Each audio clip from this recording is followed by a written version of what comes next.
And we are here on Facebook Live, facebook.com/live-now-DT for our second portion of today's broadcast of Wake Up Call with Dan Tortora. We appreciate you being here with us where sports meets life on Wake Up Call with Dan Tortora. So for everybody listening on mixlr.com/wakeupcalldt, make sure you become a member.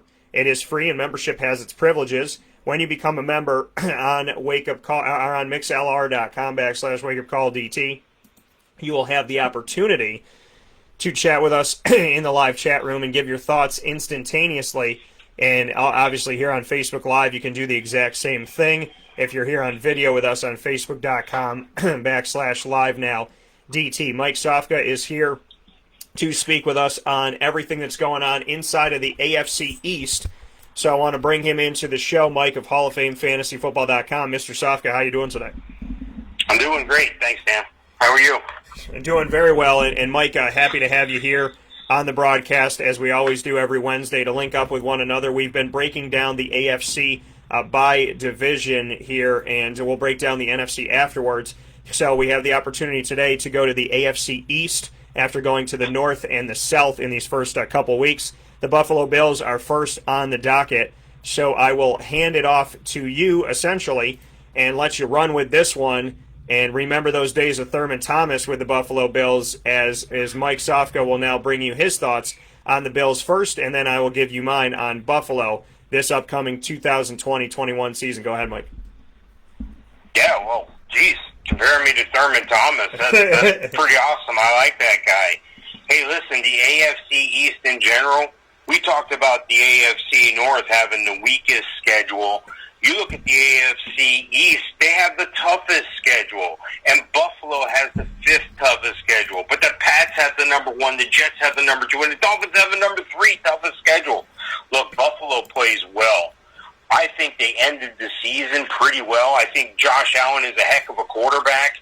I think that they're in line to do something special out of the East this year. Don't forget, everybody's predicting New England to be on a down year. Brady leaves, but they still have Belichick, and they just brought in Cam. But, geez, what Josh Allen's able to do with this offense is something else. He can run. He can throw the ball. They do have some capable receivers there. Stephon Diggs, I can't wait to see him in this offense. John Brown, of course, is speedy. Cole Beasley is a great guy to have in the slot. Look for a lot of Dawson Knox this year. Look for him to take a big step up. Look for Tyler Kroft if he can stay healthy. They have something special there at tight end, run those two tight end sets. But, you look at the running back situation. They bring in Zach Moss. They still have Devin Singletary. And like I said, all around team-wise, special teams, defense, they seem to be getting it done. I take a look at this defense, and I see a defense that's capable of carrying them in some games if necessary. So I'm looking at their schedule. The line in Vegas is 9 wins for the Bills. They do have a couple players that opted out and start. Latua, you know who I'm talking about, that guy, the defensive lineman. He opted out, and so did E.J. Gaines. Now, these are critical guys. Gaines not so much as a starter right now, but just simply the fact that you need to have those DBs. You need to run nickel and dime coverage. And then, of course, you have to pressure the quarterback. So those two so far will be felt. There's still some time before the opt-out here when we're recording this here, but look, I think Buffalo's going to hit it big. I think Buffalo's going to continue their winning ways. I think they're going to rally around each other. I think they're going to rally around the confidence that they can get past the juggernaut that is New England this year. The Vegas line is 9. I say they pass that. I say they go 6-0 in a division, and I say they go 10-6 this year. I know it's a lofty goal, but I think Buffalo's one of those gritty teams that can get it done, offense, defense, and special teams. So look for a good year from Buffalo. Yeah, to me, the Buffalo Bills, obviously they're in a great situation this season, and that situation that they're in is the fact that they have the opportunity. Jerry just sent me wire. I don't know why he sent me wire. The wire's fine, Jerry. It's not opting out. It's staying in. So Thursday, August 6th at 4 p.m. Eastern Time is when you can opt out. But looking at these Buffalo Bills, yes, there's a lot of great things to come from Buffalo. Josh Allen, somebody that I really liked coming out of Wyoming. I liked him for the video that I was watching of his arm strength and his ability to get the ball down the field. Then I realized when Jacksonville went there that this man can run. And he can run. I mean, I don't know what it said about Jacksonville's defense because their defense was pretty darn good at that time. But, I mean, this man can definitely take off and do some things when he has to trust in his feet. He had 8 carries for 100 yards in that game.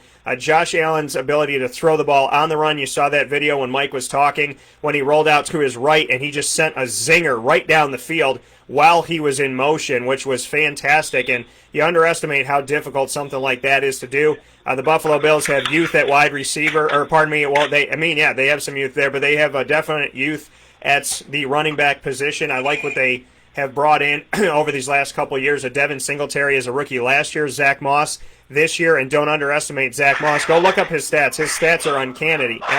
And you know what? I tell you to go look up Zach Moss's stats, but here's the thing.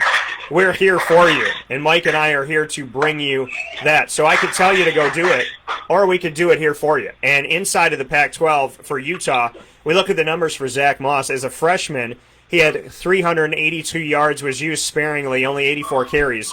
Then in 2017, 214 carries, 1,173 yards, 10 rushing touchdowns, 5.5 yards a carry. 2018 as a junior, 179 attempts, 1,096 yards, 11 touchdowns, 6.1 yards a carry. And last season as a senior, 235 attempts, 1,416 yards, 6 yards a carry, 15 rushing touchdowns. So if on his career at Utah, he averaged just shy of 6 yards per carry. It had over 1,000 yards in each of the seasons where he had over 100 attempts running the ball. And, you know, looking at 1,100, almost 1,100 and 1,400 yards, he is no slouch. He's somebody to pick up in the late rounds in fantasy football. So something that you need to definitely check out when it comes to the Buffalo Bills and when it comes to your fantasy football. In general, I would definitely implore you to do something like that. So Zach Moss, Devin Singletary, I like them both. Stephon Diggs automatically becomes the number 1 in Buffalo. And then you have John Brown as your number 2. Cole Beasley is there as well. Isaiah McKenzie, he could be a speedster there for you that you saw in the film. And Dawson Knox, a young tight end, to go there with Tommy Sweeney, who I covered in college, and Tyler Kroft, who was a backup to Tyler Eifert in Cincinnati, and now both of them are out of Cincinnati, with Tyler Eifert being in Jacksonville. So Kroft is somebody who's filled in some necessary time. Maybe he can do that here. And then Buffalo's defense, which you can argue is the best defense in the country or is in the top 2, top 3. Ed Oliver, one of my guys from Houston, very excited for him being there. They got A.J. Epinesa as well as one of their defensive ends. Brought in some really good players. They have Matt Milano, who I covered at Boston College, and Levi Wallace, who I covered at Alabama. So, and Tre'Davious White, a lot of great talent on both sides here. So I think a lot of good things are going to come from Buffalo. Mike, you got them going 6-0 in the division. I think the division is difficult in the sense of, somebody always happens to win that maybe shouldn't. So I'm going to put the Buffalo Bills at 5-1 in the division instead of 6-0, but I do think that they can get to 9 or 10 wins this season, and that is, that's the truth. You don't have to go check the mic and make sure that, Mr. Sofka and I are, said what we said. We definitely said it. We believe the Buffalo Bills can get it done, and I think Buffalo is going to lead their division this year. A lot of Patriots opting out, and, that could always mean that there's something up the sleeve of Bill Belichick. I don't trust him. I likened him to It the Clown, coercing all of the Patriots players to get into the sewer, and, we all float down here. But, that's what I really picture when it comes to Bill Belichick. I've likened him to a lot of things. It the Clown is a new one for me that I started this week, but the Patriots, as much as they seem to find ways, even when it makes absolutely positively no logical sense, I think this is Buffalo's division to lose, and Buffalo fans know that they can lose it, but I think that this year is a year we're going to see Buffalo shine. 9 or 10 wins I think is good. I think they're a dangerous playoff team, but they just so happen to be on the wrong side in the AFC, and they got to go through the Baltimore Ravens and the Kansas City Chiefs, and I think that that's ultimately what's going to stop them.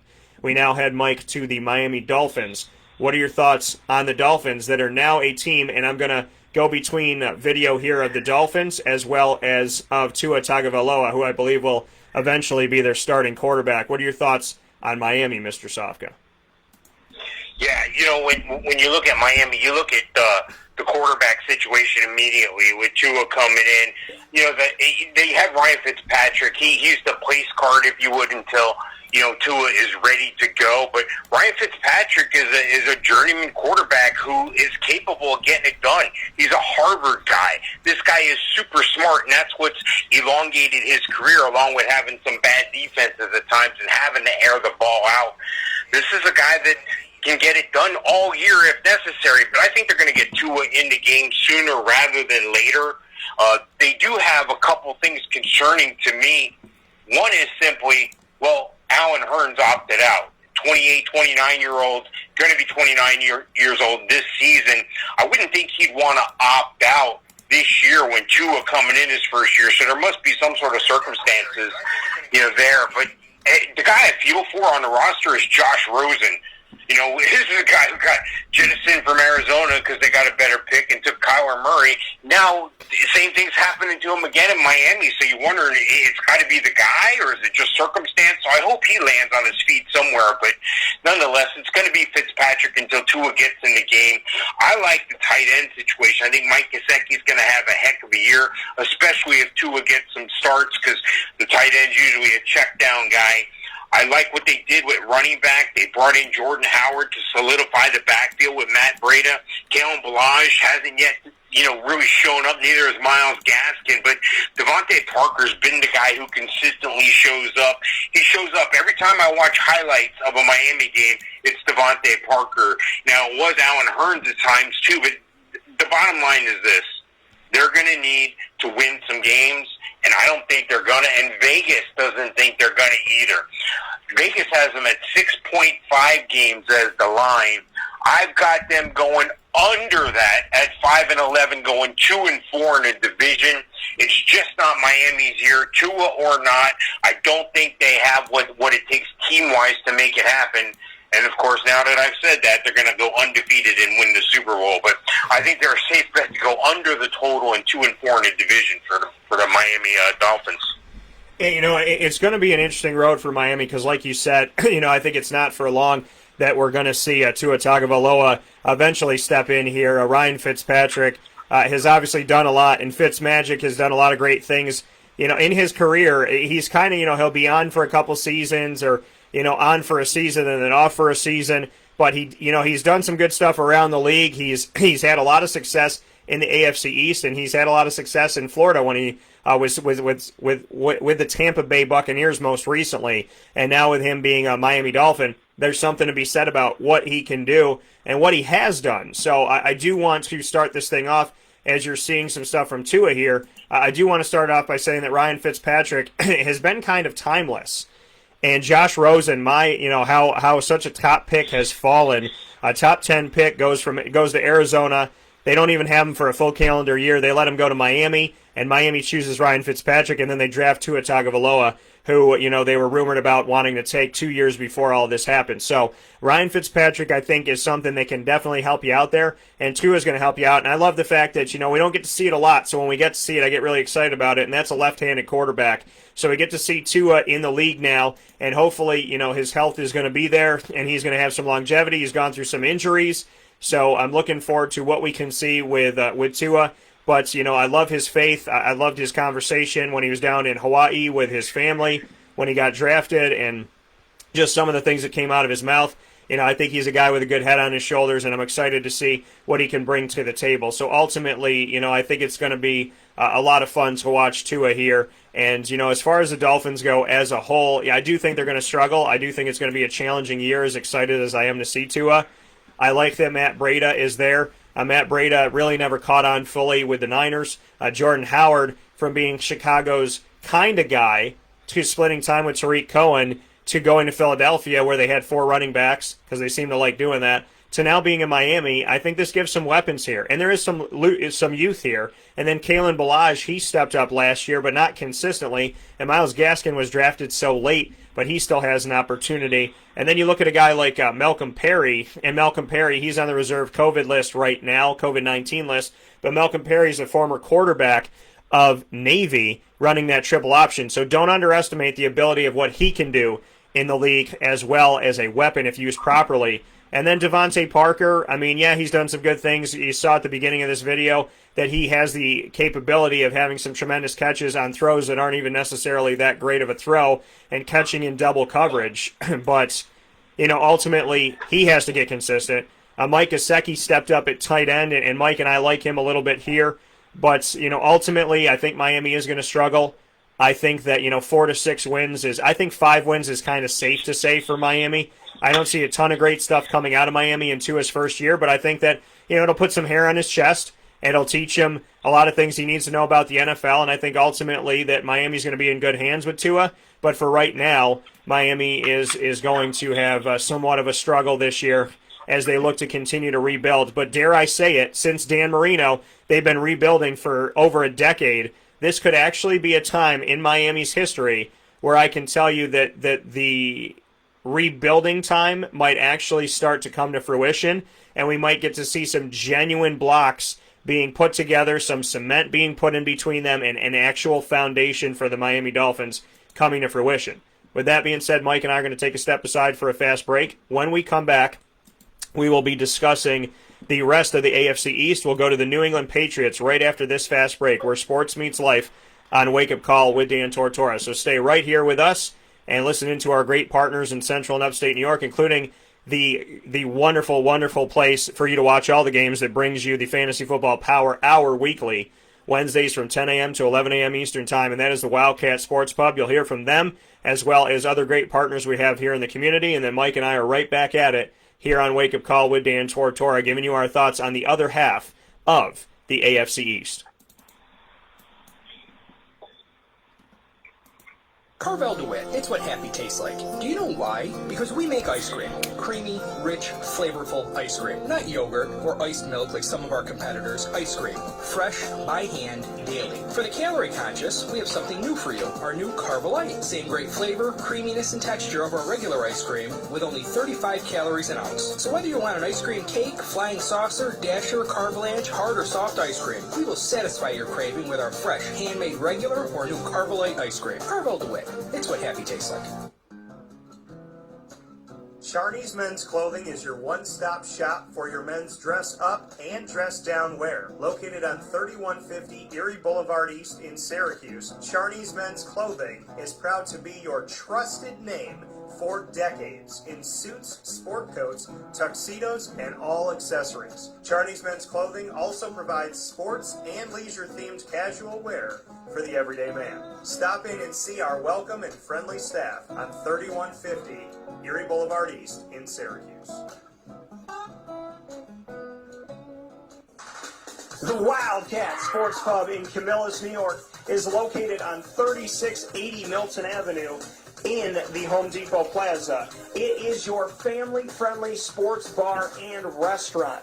Folks, some sports bars aren't family-friendly. Some family-friendly restaurants are not sports bars. The Wildcat Sports Pub in Camillus, New York is proud to be both. It is that marriage that you've been looking for years. The Wildcat Sports Pub is your home base for your sports bar and restaurant needs, games for the kids, indoor and outdoor activities, and enough things on the menu to come back every single week and get to try something new. They're open Sundays from noon to 8 p.m., Monday through Wednesday, 11 a.m. to 11 p.m., and Thursday through Saturday from 11 a.m. to midnight. For reservations and party information, call 315-487-2222 for the Wildcat family-friendly sports pub and restaurant.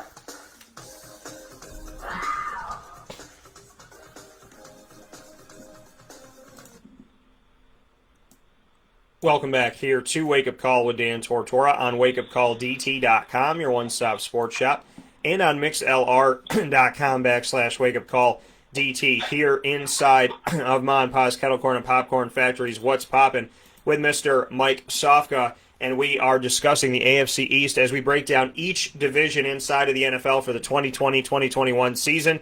We start in the AFC East, and we'll move on to the NFC, or we start in the AFC, I should say, and we'll move on to the NFC after this. We've done the North and the South. Today is the East. We've covered the Bills and the Dolphins with Mr. Mike Sofka inside of the Fantasy Football Power Hour, proudly presented by the Wildcat Sports Pub. Head out to see them for dine-in, or you could dine in or outside there at 3680 Milton Avenue in Camillus, New York. You can also have carry-out and delivery by calling 315-487-2222. Make sure you support local, support CNY, wherever and however you can. That is 315-487-2222, and go visit the Wildcat at 3680 Milton Avenue in Camillus, New York. With that being said, we hop to the other side of the AFC East, and I hand it off to my partner here, Mr. Mike Sofka, as we will discuss now those New England Patriots that still have Robert Kraft, still have Bill Belichick, still have a lot of things here, but don't have Mr. Tom Brady for the first time ever. It seems weird, and Corona seems to happen right after Brady moves on to another team. I think it's because maybe the football gods don't want to let us see Brady in another uniform. But I'll hand it off to you, Mike, as Jared Stidham thought he had the team, but now it's going off to Cam Newton. What are your thoughts on the Patriots this year? Yeah, it's really hard to replace Tom Brady. I mean, I'll say it. A lot of people have. He's the GOAT. He's the guy. He's the one. He's the reason. And you could see that toward the end there was going to be him or Belichick. Well, usually the organization always sides with the player, but when you got a player that's been playing for 20 years, his time is short. So they made a prudent business decision, but it doesn't mean the rest of the Patriots are gone. The Patriot way is gone. Belichick is Belichick. And I know a lot of people say that their receivers are who. A lot of people can't name their receivers outside Julian Edelman. But that's okay, because they have some guys that are capable of stepping up and making it happen, including N'Keal Harry, who we haven't seen much of yet. Mohamed Sanu is a journeyman player who's capable of stepping up on any time. They had a guy in Marquise Lee, but that seems to be the other problem. They got 8 guys so far that have opted out. 4 of them are notables, including Marquise Lee, who we've been waiting to show up somewhere, sometime, ever since his high school days in Florida, ever since his college days at USC, and ever since his Jacksonville days. We've been waiting for Marquise Lee to show up. He's always hurt, and now he's opted out. I question what's going on there, but that's another show in its entirety. Look, the defense is going to miss some guys like Patrick Chung and Dante Hightower. And that tight end, this was the year that Matt Lacoste was going to finally bridge that gap. Well, that's going to be thrust upon the shoulders of Devin Asiasi, and I look forward to watching that guy. I think that guy's going to have a huge year. They also brought in Dalton Keene, but he's more of the blocking tight end, the inline guy. Asiasi, he's the pass-catching guy. He can stretch the field a little bit. Look for him to have a surprisingly good year this year. And, I'd be remiss if I didn't mention Cam Newton. They bring in Cam Newton. Cam's a pretty good quarterback. Cam's got a chip on his shoulder. Cam's got something to prove. Bill Belichick always gets beat by guys like Cam Newton, the running quarterbacks. Well, now he's got one. So it's going to be interesting to see how they utilize him and how they get things done. Vegas, well, they kind of like New England still, even with the conditions as they are, even with the COVID opt-outs. 9 wins is the line through Vegas. I got to tell you, I agree with Vegas. They're right on the money. I got them going 9-7, 3-3 in the division, but I have them losing 2 games to Buffalo, going 6-0. So I think New England's going to have a heck of a year through a heck of a coaching job and a heck of an effort by Cam Newton. They're going to be pushing for a wild card at the end. Hopefully 9 wins is enough for them. I don't know if it's going to be. I think New England's going to win right on the money at 9 wins. I think New England's still a good, well-coached team who's worthy of playoff conversation. Anytime you talk about them, I don't know, it's going to be close this year.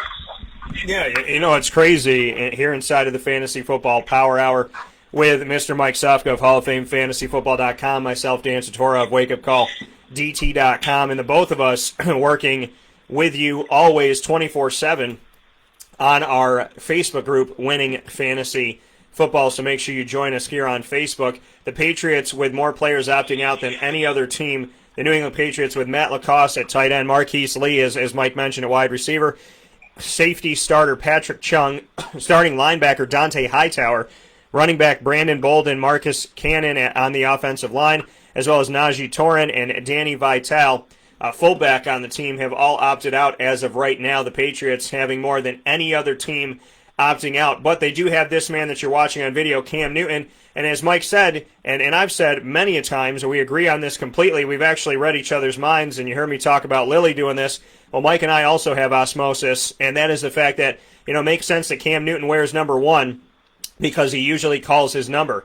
How is that going to work in a Bill Belichick-led offense? Is Bill Belichick going to try to tame or change Cam Newton's desire to call his own number and do what he wants to do? Is he going to use Jarrett Stidham and Cam Newton, and is he going to put them in at different times? I mean, we know that Cam is elusive. We've seen this, and you're seeing highlights from his career. This isn't a last season. This is just the career in general of Mr. Cam Newton. We know that he could be elusive and do some great things. This could be a resurgence of his career. You're going to the Patriots. You're going to arguably the best coach in the history of the NFL to a lot of people in Bill Belichick, and you're going to a place where, they just know how to win, and they built a system, and they make those players fit the system. And when the players leave, 9 times out of 10, they're not anywhere near as successful if they're even relevant after that. So this is an interesting thing because Cam Newton has been successful. He's been to a Super Bowl, and he's been relevant before coming here. So this is kind of a role reversal for the Patriots as far as bringing in somebody who already has it as opposed to giving it to somebody and making them look like they have it. So Cam Newton will be an interesting addition here to the New England Patriots, but I'm excited to see what he's going to bring to the table and what he can do. I know that he's talented, and we know that there's a lot to be had here with Cam Newton. As far as the rest of the team goes, for people that have not opted out as of this point, when we look at what's going on here with this roster for the New England Patriots, as Mike mentioned, N'Keal Harry, we didn't really get to see him as a rookie because he got hurt. So the fact that he's back here and a young wide receiver that they spent obviously a high draft pick on in the first round, the Patriots are not known for taking running backs or wide receivers early in the draft. A couple seasons ago, they went out there and they took Sony Michel at running back in the first round. And then recently, they took N'Keal Harry in the first round. So to see them do this means that they're banking on these guys and the ability of these men moving forward. Sony Michel had an underwhelming fantasy football season last season, and we got to see more out of him. James White is there, as well as Rex Burkhead. And don't please make sure you circle Damian Harris and J.J. Taylor, because the names that you don't know are typically the ones that are most successful in New England. That's what James White did, with no disrespect to him by any stretch of the imagination. Julian Edelman is there. I thought he would jettison off to Tampa Bay. I still think that maybe that could happen, but as of right now, he is still with the Patriots. He's the number 1 guy. Mohamed Sanu's got to step up out of Rutgers. He had some time in Cincinnati. He had some time in Atlanta. I'm still waiting to see him blossom into a wide receiver that you can lean on in fantasy and that a team can lean on, because that hasn't happened yet.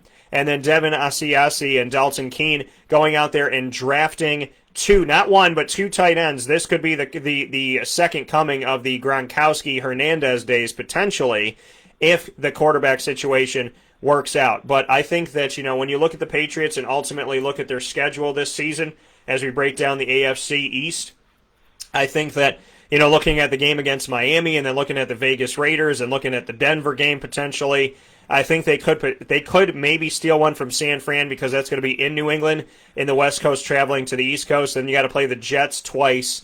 And you look at some of these other games like the Arizona game, and they got to play both Los Angeles teams, but both of those are on the road. Kind of works out perfectly for them. It's a Sunday and a Thursday game, and most likely they're going to stay out there on the West Coast. So, of course, when push comes to shove, the NFL's got to take care of the Patriots. So, I think that they could get to anywhere from 7 to 8 wins this year. I could see them as a 7 to 9 team, to be completely honest, but I can also see 9 and 7, because I do think that they automatically become a playoff caliber team with bringing in a guy like Cam Newton. So I think 7 and 9 is safe, but I think that they do have an outside shot of getting to 9 and 7 when looking at these Patriots moving forward. I don't think they're going to be bad. I don't think they're going to be the team that a lot of people thought they were going to be, because they brought in Cam Newton, and that obviously changed things for me almost immediately. But we'll see what happens. We'll see what they can do. But as of right now, I think that we're going to see some good stuff come out of New England. I'm sorry to tell people that are fans of any of the other 31 NFL franchises. I know you were hoping that there was going to be a break from all this Patriot love, but if there was going to be a break, then 30 other franchises not named Carolina needed to make a smart decision, which none of them did. With that being said, speaking of not making smart decisions, Mike, I gladly head to the New York Jets. What are your thoughts on New York? Yeah, they're gonna boo you in the Jetland there in the Queens. They're not going to be happy with you. Look, the Jets have the second toughest schedule in the league, second only to the Patriots. Like I said at the beginning of the show, Miami's got a tough schedule, and so does Buffalo. But the Jets aren't built to withstand that type of trauma, if you would. I don't know how the Jets are going to make it through this season. They got a couple players, and most notably that opted out. C.J. Mosley. They paid him like $19 million. He comes in, plays one game. He's coming back from that groin. Then he opts out. This is a second-year player, played only one game, really. So this is really like his first year to prove his leadership with the team. And he opts out. So, hopefully, he has a good reason to do that other than, I just don't think it's going to work out this year. I don't know how I'd respond if I was supposed to be a leader on a team and I did that. How would everybody look at me in the locker room when I come back? So, yeah, I think the Jets are going to push past that. They're going to focus on the players that are there, most notably Sam Darnold. He's a tremendous quarterback that they took a couple years ago. I think he's turning out to be – the proof is in the pudding. He looks like a solid guy. Looks like he can make the throws to the sidelines. Looks like he can make the throws deep when needed. But you wonder who he's throwing it to. Unless you're – looking at this stuff every day, you don't know who a Brashard Perryman is. You don't know who a Denzel Mims is, a Josh Dotson. They just let go. They just released Quincy Enunwa. He was starting to become a name because he had that unusual name. People could remember that. Chris Herndon and Ryan Griffin going to battle it out of the tight end spot. Le'Veon Bell, this could be a big year for Le'Veon Bell if he stays healthy. They still have Frank Gore. And the guy I like is the future of the Jets running back situation is LaMichael Perrine. Go ahead and circle that name. That's a dynasty target for you there, LaMichael Perrine out of Florida. People are going to call me a homer, but he comes from good background. He's Samaje Perrine. You may remember that name. Well, those guys are related. So usually it's my understanding that the youngest ones coming up through the family are the ones that are best because they always got grouped in with the older brother who was talented as well. I think the Jets are going to be fine on defense. I think even without C.J. Mosley, I just don't think it's going to be enough. With the strength of this schedule, having to play New England twice, having to play Buffalo twice, and then the Miami games are a coin flip. I got them going 1-5 in a division. Vegas is saying the total for their wins is going to be 7. I think it's going to be a lot less than that. You can safely bet the under and go ahead and buy a boat, cash the check. That's going to come through for you. That's a lock. I got them going 2-14 with only wins at home against Arizona in a fluke and at home against Miami in a fluke. This is a bad team right now. They have some players in line to make it work. I hope they make it work, but right now I don't think it's going to happen for them in New York.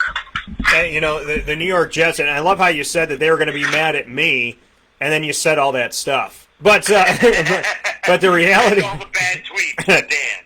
Yeah. So I mean, it's just Mike responding and adding to it, and putting more of those wonderful pieces of wood on that fire. But I mean, Le'Veon Bell, obviously he's talented and he could do some good things, but is it going to be enough? They brought in an offensive lineman in Mekhi Becton, who's my guy from Louisville that I covered when he was getting recruited, and obviously. He did a good job inside of the ACC that I cover. And so I'm excited to see what they can do there because they obviously have needed help on the offensive line. As of right now in their depth chart, they don't have a guy at right guard that's the guy. So that's a question that you're really going to have to figure it out. They got Quinnen Williams, defensive end, drafted him, brought him in. There could be some good to be had there on the defensive side of the ball. Like Mike said, you're not having one of the guys that you spent a lot of money on and one of the biggest splashes that you made with C.J. Mosley, that's going to affect you, and that's going to hit you. That smarts a little bit. You talk about each team's most valuable player, and you would argue that if he's not, then he's in the top 2, top 3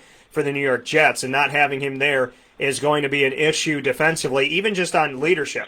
They're going to have to step up. The wide receiver situation has long been an issue for the New York Jets. Their number 1 receiver on the depth chart right now is Brashard Perryman, and coming out of UCF, he has been injured often, and he's been a journeyman in the NFL. I hope that his injuries stop. I hope he's healthy, and I hope he finally gets to take over. But having him as your number one guy isn't necessarily because he is a number one guy. It's because what are your choices? Jamison Crowder comes there after having a long time. I mean, I covered him at Duke. He had his time with the Washington football team, since we cannot call them the Redskins anymore, and they don't know what to call themselves in this nice identity crisis that they're having right now. Jamison Crowder is a talent, but he's also getting older. And where he's going to be, that's a question mark. Braxton Berrios, a guy I covered in Miami, he's another guy. He's a young guy. Josh Doxson, who never caught on with Washington as well, he's there now. It's, this is just, a very interesting crew of wide receivers that are not going to help out Sam Darnold and not going to help out Le'Veon Bell. I'm not a big fan of that. LaMichael Perrine coming onto the team. Mike is sold on him. I've heard some other people speak highly of him as well. I'm excited to see what he can do coming onto this squad. And Frank Gore at the ripe age of 117 and a half. He is now on the Jets. Joe Flacco, don't forget, is backing up Sam Darnold if he needs some flack. And yes, I did make a joke about something with rope, and I'm happy that you can appreciate that this morning. So, I think the Jets, although they have some talent, although I think Sam Darnold has something to give, and there's still a lot left in the tank to be seen of what he can do, he doesn't have the wide receivers. He doesn't have the offensive help. In the running game, maybe. Wide receivers, no. And on the defensive side, question mark. So, that leads me to believe that at the end of the day, when we look at the 2020-2021 season, the New York Jets, maybe a win over Cleveland, because Cleveland's all over the place. Maybe they can sneak something from Miami, and they got to play Miami back-to-back. They play them on November 15th, they have a bye week, and then the next team they play coming out of the bye is Miami on November 29th. So, 2 times in 14 days, they'll be playing the Miami Dolphins. Ultimately, I'm going to look at the rest of the schedule and say that maybe they steal one more game from an Arizona or a Denver or maybe an Indy, because Indy's early in the season. And I have, as Mike has them at 2-14, I have the New York Jets at 3-13 this season. And like I said, they're the only team besides the Raiders that I think could be vying for that number 1 pick right now. But I don't think that the Jets are going to take a quarterback, which still saves the Raiders for getting yet another Clemson player when they go after Trevor Lawrence, the quarterback. So I think the Jets are going to be sitting at 3-13, Mike, and ultimately, unfortunately, I think it's going to be another season of headaches for my guys Ross Turetsky as well as Brendan Murphy. I'm sorry, gentlemen, I got to tell you the truth, and I think that that's where we're going to be at. Mike, any final thoughts on the AFC East? It's going to be interesting. That schedule that they have for the AFC East, opposite of the AFC North. The AFC North is the pride of the AFC, and yet they get the easiest schedule, and yet the AFC East seems to be the division with the most challenges, and yet they get the toughest schedule. Well, life isn't fair. That's the way it is. That's the way it happens. So, you know what? I think that the Patriots have an outside chance of making it. I think Buffalo, again, is going to be the class of the division. I like their grit and determination. I like their coach. I like everything about Buffalo right now. Took them a while to get to this point, but I'm glad they did. And I'm looking forward to a great season, and you can look forward to a great season as well, especially for your fantasy teams. Check me out at HallOfFameFantasyFootball.com. You can win your league. I have a way for you to win your league. It only costs you $5. I'll show you how to win your league. And, of course, you can always check us out on our Facebook group, winningfantasyfootball.com. Or .com, listen to me. Winning Fantasy Football on Facebook. Yeah, make sure that you definitely do that. And all I could think about when you were talking about Buffalo is started from the bottom, now we're here, which is from Drake. And Buffalo is not too far away from Toronto, and the Toronto Blue Jays playing in Buffalo. So I just brought that all together and connected it to one of my favorite rappers of all time. You're welcome. You're welcome. So with that being said, Mr. Sofka, HallOfFameFantasyFootball.com, and our Facebook group, Winning Fantasy Football. Can't wait to talk with you next week on the AFC West. We will be speaking on the Denver Broncos as well as the Kansas City Chiefs, the Las Vegas Raiders, and the Los Angeles Chargers. 2 teams in the division that had a little bit of identity crisis over the years have now moved spots. The Raiders have been in LA, they've been in Oakland, and now the Raiders are in Vegas. So let's see if their third home works out for the Raiders as we move forward here. Mike, as always, I appreciate your time, and thank you so much for being a part of the show, and I look forward to talking with you soon. All right, Dan, I look forward to talking to you next time. All right, take care. So that coming from Mr. Mike Sofkin. Obviously, we hope he stays safe down there in the great state of Florida, and we thank him so much for being a part of the show. So make sure that you join us on Winning Fantasy Football. That is Winning Fantasy Football. That's our Facebook group. It is available to you. It is free, and all you have to do is have a Facebook profile, and you can join us Winning Fantasy Football. Put it right in the search bar, and you'll get us there. We're going to take a quick step aside for our final fast break of today's show, and when we come back, you will hear what's coming up for the rest of the week and so much more. In the meantime, join us on Facebook, Winning Fantasy Football. All you have to do is type it in the Facebook search engine, and you will get our Facebook group. Click join, and we'll bring you in, and we'll have some fun. So, we'll take a step aside after talking about the AFC East and wrap things up right after this.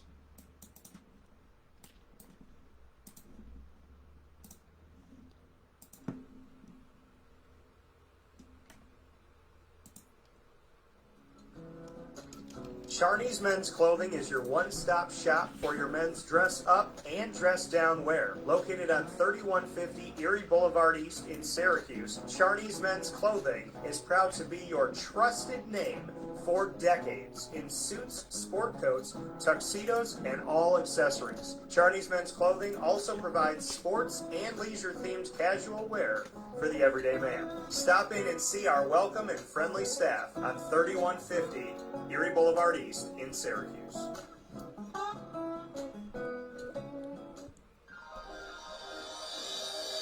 Ma and Pa's Kettle Corn and Popcorn Factory, located on 201 7th North Street in Liverpool, is home to over 40 flavors with more than 200 flavors in their total wheelhouse. Sky's the limit for this sweet and savory Central New York company. Keep it local at your parties, fundraisers, wedding showers, baby showers, and more by calling 315-450-MA-PA. That's 315-450-6272 for popcorn bars with custom flavors and colors at your upcoming event. Make sure to visit them on 201 7th North Street in Liverpool, New York. And for more information, go to maandpassnacks.com. Ma and Pa's Kettle Corn and Popcorn Factory. How corny are you?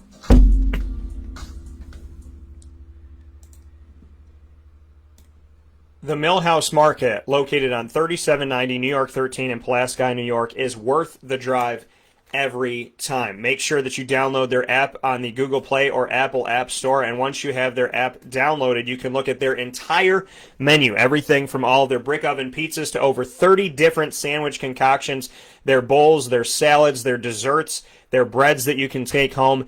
Everything there, so amazing. And they have specials every day. They have the bread of the day. They have different baked goods that they put out there every single day. So there's always something changing, which will always bring you back if it's not for the awesome flavors that you have that bring you back anyways. The Millhouse Market is second to none. They are so unique, and it's so awesome to find a place that tries so many different things, concoctions you won't find anywhere else, different ways to develop their sandwiches and the breads that they make in-house and everything that they do, the dressings that are homemade, the honey mustard they put on the Cobb salad, which is always fresh. I can't say enough about the Millhouse Market. I appreciate them. And Rebecca Alford's at the top of this all, and without her genius and her talents, her hard work, her determination, and constantly pushing herself to go to the next step and level up, so to speak, we wouldn't have the Millhouse Market. So thank you to Rebecca, and thank you to the team out there on 3790 New York 13 in Pulaski, New York. And make sure that you download that app, head out there, contactless pay, so you don't have to hand your card to anybody, and you can pick up your food by staying in your car. Drive right up to the window, grab your food, and go. Millhouse Market, helping to keep us safe and giving us those flavors that we want to make our taste buds dance. 3790 New York 13 in Pulaski, New York. Worth the drive every time is the Millhouse Market. With that being said, I want to thank you all for being a part of today's show. I want to thank my guest for hour number one, John Benson, who's gone from West Genesee as a multi-sport athlete. I spoke with him about football and basketball in his time there. He is now moving on to play for the FCS Division I AA Maine Black Bears at tight end, standing at 6'5" and 245 pounds. Was offered a preferred walk-on opportunity at Syracuse. Should have been offered a full scholarship. Instead, He's going to Maine, and I'm so ecstatic, and I can't wait to rock my Maine gear, showing love for John Benson. And also to Mike Sofgov, Hall of Fame Fantasy Football.com, for bringing us his analysis every single week when it comes to fantasy football, proudly presented by the Wildcat Sports Pub on 3680 Milton Avenue in Camillus, New York, which John Benson knows all too well. And we talked about the Bills, the Dolphins, the Patriots, and the Jets in our AFC East analysis. We're going division by division, starting in the AFC, ending in the NFC. So we've given you the AFC North as well as the AFC South, the East today. Next week we'll wrap up the AFC with the West, speaking on the Broncos, Chiefs, as well as Raiders and Chargers, and then we'll jump into the NFC and we'll do the North, South, East, West there as well. So thank you so much for tuning in. Thank you for being a part of the show. Make sure, and I'm going to put the links up on our social media, to find all of our fantasy football stuff. Mike and I did a show ranking the quarterbacks this season for fantasy. We ranked the running backs. We ranked the wide receivers. We ranked the tight ends. You can get all of those on the homepage of wakeupcalldt.com, and I'll send the video links to you as well on social media at wakeupcalldt on Facebook, at calldt on Twitter, and at wakeupcall_DT on Instagram.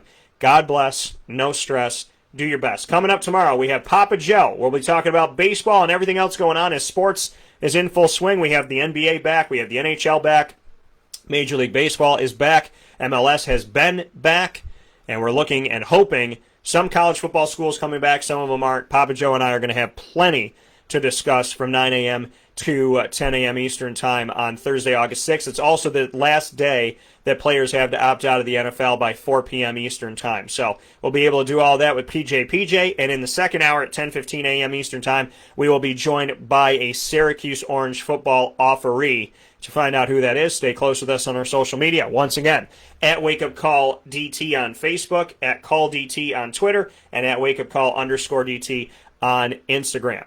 Thank you to John. Thank you to Mike. Thank you to you. Join Winning Fantasy Football, our group right here. Thank you, Jerry, for all the kind words, and for everybody that listens and watches. Thank you to my family and friends, to Lily, and above all, thank you to the big guy upstairs. Have a great day, and as I told you, God bless, no stress. Do your best.